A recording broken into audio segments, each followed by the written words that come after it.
I'm taking the cover out using my key. Just put the key inside and rounding around and give a little push and the cover will out. Now it's time to take the bulb out. There is screws around, so we need a screwdriver to take all the screws out to take the bulb out. With this video's help, I'm sure you can change your own cards, side bulbs and save money. For changing this, make sure you have a compatible bulb handy. I bought it from eBay. Now to take the bulb out, keep pulling, slowly pull, it will take out this bulb from this wire. Make sure you don't damage the wires. And now replace with the new bulb. While replacing, make sure you push it a bit hard and do it right way. And before screwing it tight, make sure you turn it the bulb once on to make sure the bulb is working. That's all you really need to do. And then you screw it back and cover it properly and it's all done.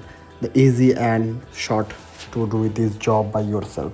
Thank you for watching and don't forget to subscribe if you like the video. Thank you. Bye bye.